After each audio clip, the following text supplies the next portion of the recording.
दोस्तों नमस्कार। आज हम 11वीं शताब्दी के मध्य एशिया के गजनी वंश के तुर्क शासक महमूद गजनवी और भारत के हिंदुशाही राजवंश के राजा आनंदपाल के बीच लड़े गए युद्ध का वर्णन करने जा रहे हैं। परंतु इस युद्ध के विषय में कुछ भी कहने से पूर्व हमें महमूद गजनवी के देश, काल और वंश के विषय में जान लेना आवश्यक है। यह सत्य है कि अरब लोग भारत के पहले मुसलमान आक्रमणकारी थे, फिर भी उनका आक्रमण भारत के इतिहास में केवल एक प्रासंगिक घटना ही बन सका। अरबों द्वारा आरंभ किया गया कार्य तुर्कों ने पूर्ण किया। 8वीं और 9वीं शताब्दी में तुर्कों ने बगदाद के खलीफाओं की शक्ति छीन ली। तुर्कों और अरबों में काफ़ी असमानता थी। तुर्क अरबों से अधिक क्रूर थे।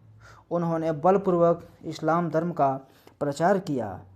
वे योद्धा थे और उनमें अपार साहस था। उनका दृष्टिकोण पूर्णतः भौतिक था। वे महत्वाकांक्षी भी थे। एक सैनिक साम्राज्य की स्थापना के लिए उनके अंदर सभी गुण विद्यमान थे। डॉक्टर लेनपूल ने तुर्कों के प्रसार को 10वीं और 11वीं शताब्दी में मुसलमानों के साम्राज्य के लिए अद्वितीय आंदोलन कहकर संबोधित किया है। अल्पतगीन पहला तुर्क आक्रमणकारी था जिसका संबंध मुसलमानों की भारत विजय की कहानी से है। वह असाधारण योग्यता और साहस का स्वामी था। वह बुखारा के सामंती शासक अब्दुल मलिक का दास था। अपने परिश्रम से वह हजीबुल हज्जाब के पद पर नियुक्त हुआ। सन 956 ईस्वी में उसे खुरासान का शासन सौंपा गया। सन 962 ईस्वी में अब्दुल मलिक के देहांत के पश्चात उसके भाई और चाचा में सिंहासन के लिए युद्ध छिड़ गया। अल्पतगीन ने उसके चाचा की सहायता की, किंतु अब्दुल मलिक का भाई मंसूर सिंहासन पाने में सफल रहा। इन परिस्थितियों में अल्पतगीन अपने 800 व्यक्तिगत सैनिकों के साथ अफगान प्रदेश के गजनी नगर में ठहरा। मंसूर ने उसे गजनी से बाहर निकालने की अनेक सुबुक्तगीन सन 977 ईस्वी में अल्पतगीन के देहांत के पश्चात राज्य के लिए पुनः संघर्ष शुरू हो गया। सुबुक्तगीन गजनी का शासक बन गया। वह अल्पतगीन का एक दास था। नासिर हाजी नामक एक व्यापारी ने उसे तुर्किस्तान से बुखारा लाया था। अल्पतगीन ने उससे खरीद लिया। होनहार देखकर अल्पतगीन ने उसे एक के बाद दूसरे उच्च पदों पर नियुक्त किया। सुबुक्तगीन को अमीर उल उमरा की उपाधि दी गई। अल्पतगीन ने अपनी कन्या का विवाह भी उससे कर दिया। सिंहासनारूढ़ होने के पश्चात उसने आक्रमणों का सिलसिला आरंभ किया, जिससे उसे पूर्वी संसार में ख्याति प्राप्त हुई। सिस्तान और लमगान को उसने विजित किया। सन 994 ईस्वी में कई वर्षों के निरंतर युद्ध के पश्चात उसने खुरासान के प्रांत को विजित कर लिया। सुबुक्तगीन महत्वाकांक्षी था, इसलिए उसने अपना सारा ध्यान धन और मूर्ति पूजकों से परिपूर्ण भारत के विजय की ओर लगाया। उसकी पहली मुलाकात शाही वंश के राजा जयपाल से हुई। जयपाल का राज्य सरहिंद से लमगान और कश्मीर से मुल्तान तक फैला हुआ था। शाही शासकों की राजधानियाँ क्रमशः ऊंड, लाहौर और बठिंडा में थी। सन 986 से 87 ईस्वी में सुबुक्तगीन ने प्रथम बार भारत की सीमा में आक्रमण किया और उसने अनेक किलों और नगरों को विजित कर लिया। जयपाल यह सहन नहीं कर सका। वह अपनी सेना लेकर लमगान की घाटी की ओर बढ़ा, जहां सुबुक्तगीन और उसके बेटे से उसका सामना हुआ। दोनों के बीच युद्ध कई दिनों तक चलता रहा। जयपाल की सभी योजनाएं बर्फ के तूफान के कारण असफल रहीं। उसने सुबुक्तगीन से संधि के लिए प्रार्थना की। सुबुक्तगीन संध की प्रार्थना स्वीकार करने के लिए तैयार था, किंतु उसके बेटे महमूद ने इस्लाम और मुसलमानों के सम्मान के लिए युद्ध बंद न करने के लिए कहा। उसने अपने पिता को इन शब्दों में संबोधित किया, संधि के लिए मांग और पुकार नहीं करनी चाहिए, क्योंकि आप सर्वोच्च हैं और ईश्वर अर्थात अल्लाह आपके साथ है। वह कभी आपके कार्यों को असफल नहीं होने देगा। अपनी आरंभिक पराजय के उपरांत भी जयपाल ने सुबुक्तगीन को अपना संदेश निम्न शब्दों में भेजा। उसने लिखा कि हिंदू किस प्रकार अपने प्राणों को हथेली पर रखकर युद्ध में कूद पड़ते हैं, यह तुम देख चुके हो। यदि तुम अब भी हमारे संधि के प्रस्ताव को लूट का सामान, भेंट, हाथी और बंदी पाने की आशा में अस्वीकार करते हो, तो हमारे लिए एकमात्र यही मार्ग शेष रह जाता है कि हम दृढ़ संकल्प करके अपनी सारी संपत्ति का नाश कर दें, हाथियों को अंधे कर दें, अपने बच्चों को अग्नि में फेंक दें और खुद तलवार और भाले लेकर एक दूसरे पर आक्रमण कर दें। इसके उपरांत तुम्हारे लिए केवल पत्थर और कूड़ा करकट, शव और बिखरी हुई अस्थियां शेष रह जाएंगी। उक्त संदेश पहुंचने पर सुबुक्तगीन ने संधि की प्रार्थना स्वीकार कर ली। जयपाल ने भेंट में 10 लाख दरहम, 50 हाथी और कुछ नगर और किले देना स्वीकार कर लिया।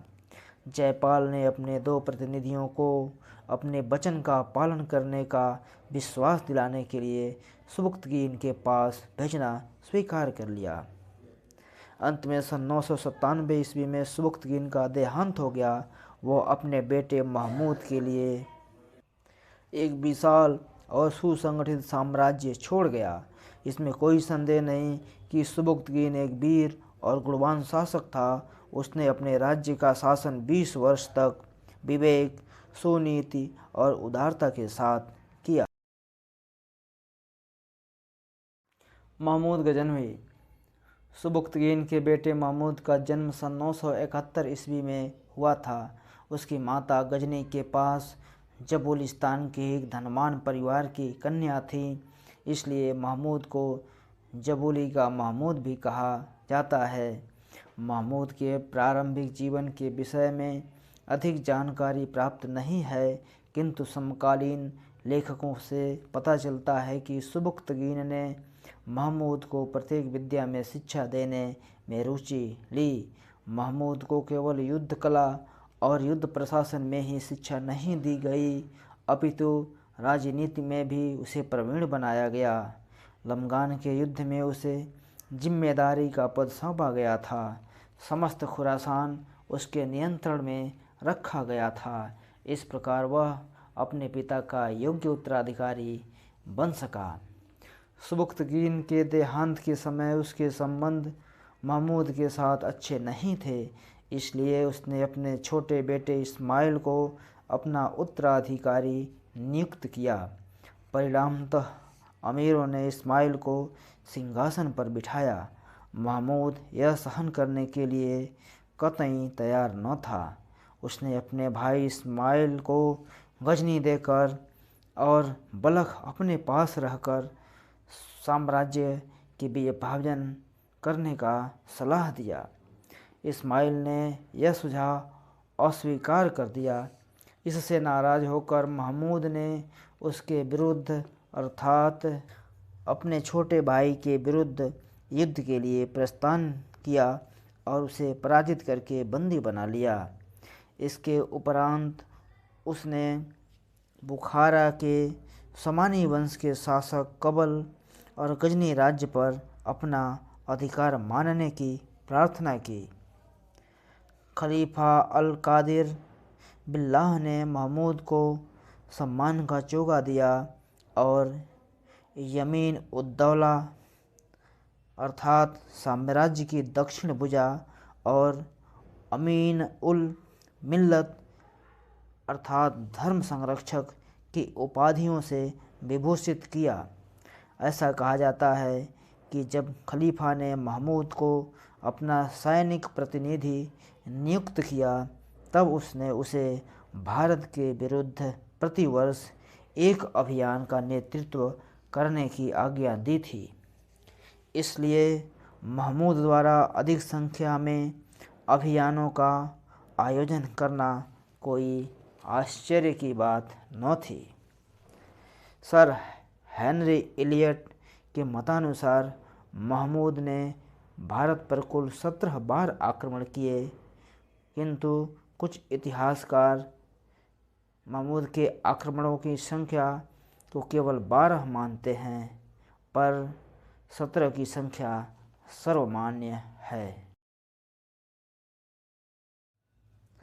हम देख चुके हैं कि लमगान घाटी का युद्ध महमूद गजनवी के पिता सुबुक्तगीन और हिंदू शाही राजा जयपाल के बीच में लड़ा गया, जिसमें जयपाल पराजित होते हैं और युद्ध के हार जाने के रूप में उन्हें काफ़ी सारा धन और कुछ नगर और किले सुबुक्तगीन को देना पड़ता है। फिर भी महमूद गजनवी का दूसरा आक्रमण 1000 ईस्वी में 10,000 घुड़सवारों के साथ उन्हीं हिंदू शाही राजा के ऊपर होता है।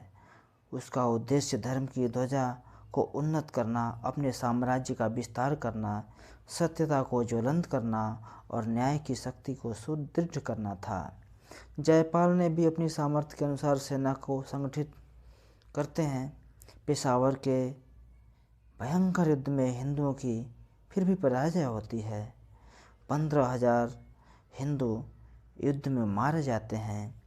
उनके शवों से पृथ्वी को गलीचों की भांति ढककर हिंसक पशुओं और पक्षियों का भोजन बनाया जाता है। जयपाल अपने पुत्रों, पौत्रों और संबंधियों तथा कर्मचारियों सहित बंदी बनाए जाते हैं। इतिहासकार उतबी ने लिखा है कि इन बंदियों को कसकर रस्सों में बांधकर इस प्रकार सुल्तान के समक्ष प्रस्तुत किया गया जैसे कि वे दुष्कर्मी हों और उनकी आकृति से अविश्वास के लक्षण प्रतीत होते हों। उन्हें बांधकर नरक में पहुंचाया गया। उनमें से कुछ की भुजाएं बलपूर्वक पीठ के साथ बंधी हुई थीं, कुछ को गर्दन पर चोट देकर खींचा जा रहा था। जयपाल ने एक संधि द्वारा 2.5 लाख दिनार मुक्ति धन देना स्वीकार किया। उसने 50 हाथी देने का भी वचन दिया।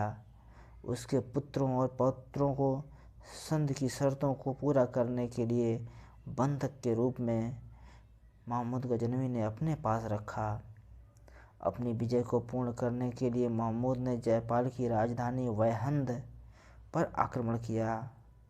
वह लूट का अपार धन और युद्ध में सफलता प्राप्त कर वापस लौट जाता है। जयपाल अपने अपमान को सहन नहीं कर सके और चिता बनाकर अग्नि में जल मरे। सन 1002 ईस्वी में उनका बेटा आनंदपाल उनका उत्तराधिकारी बनता है। महमूद का छठा आक्रमण। महमूद का छठा आक्रमण सन 1008 ईस्वी में आनंदपाल के विरुद्ध हुआ। फरिश्ता के अनुसार, जो कि एक इतिहासकार था, आनंदपाल ने अजमेर, दिल्ली, उज्जैन, ग्वालियर, कालिंजर और कन्नौज के राजाओं का एक संघ बनाया, पर इसकी सत्यता पर संदेह किया जाता है। यह निश्चित है कि आनंदपाल ने अपने साथी राजाओं को महमूद के विरुद्ध युद्ध लड़ने के लिए संघ बनाने का निमंत्रण दिया था। तुर्कों का विरोध करने के लिए आनंदपाल ने एक विशाल सेना संगठित की। ऐसा कहा जाता है कि हिंदू स्त्रियों ने अपने आभूषण बेचकर तथा सोने को ढलवाकर अपने पतियों की सहायता की थी। निर्धन लोगों ने मजदूरी से संचित किए हुए धन से सेना की सहायता की। मुल्तान के खोखरों ने भी महमूद के विरुद्ध आनंदपाल को सहयोग दिया था। डॉक्टर ईश्वरी प्रसाद ने लिखा है कि हिंदू सभ्यता, संस्कृति और घरों की आक्रमणों से रक्षा के लिए जाति, धर्म और देशभक्ति से परिपूर्ण हिंदू सेना पंक्तिबद्ध तैयार थे। अर्थात इस युद्ध को लड़ने के लिए हिंदुओं ने पुरजोर कोशिश किया। इस युद्ध में हार और जीत का निर्णय कठिन था। 30,000 खोखरों ने नंगे पांव और नंगे सिर, हाथों में भाले लेकर घमासान युद्ध में प्रवेश करके 3 से 4 हजार मुस्लिम सैनिकों का वध कर दिया। खोखर एक हिंदू जाति थी उस समय की। महमूद ने भयभीत होकर संधि की प्रार्थना करने पर विचार करने लगा। फिर भाग्य ने करवट लिया। दुर्भाग्य से आनंदपाल का हाथी भयभीत होकर युद्ध से भागने लगा। इसका मतलब यह है कि जो हिंदू राजा होते थे वे युद्ध में सबसे आगे हाथियों की पंक्ति रखते थे, जबकि मुस्लिम शासक अपने सबसे आगे घुड़सवार दलों को रखते थे। और जब घुड़सवार दल बाणों की वर्षा करते थे तो उनका लक्ष्य होता था कि हाथियों को किसी तरह बाणों से घायल किया जाए, और इस प्रकार बाणों से घायल होकर हाथी अपनी ही सेना को रौंदने लगते थे। ठीक ऐसा ही हुआ आनंदपाल के साथ। आनंदपाल के हाथी को बाणों से जब घायल किया गया तो उसने अपनी ही सेना को रौंदते हुए भागना शुरू कर दिया। इस प्रकार पासा पलट गया। अस्त व्यस्त वातावरण में हिंदू युद्ध से भागने लगे। मुसलमानों ने उन्हें पकड़कर उनका वध किया। मुसलमानों के हाथों में लूट की अमूल्य संपत्ति प्राप्त हुई। इस प्रकार जीती हुई बाजी आनंदपाल हार गया।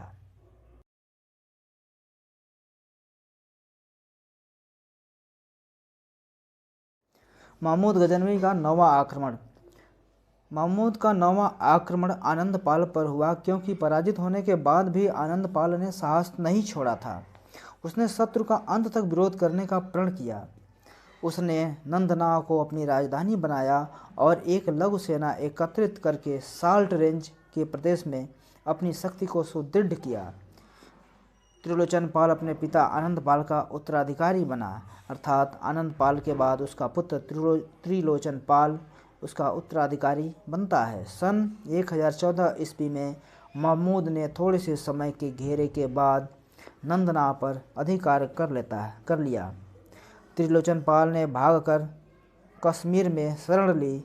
महमूद ने वहां भी उसका पीछा किया और त्रिलोचनपाल तथा कश्मीर के शासक के सेनापति की सेनाओं को सम्मिलित रूप से पराजित किया।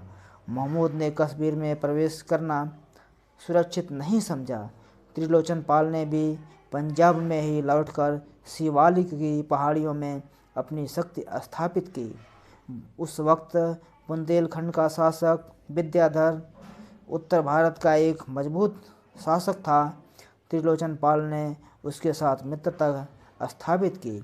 इस संगठन को तोड़ने के उद्देश्य से महमूद ने भारत में आया और उसने रामगंगा के निकट युद्ध में त्रिलोचनपाल को पुनः पराजित किया।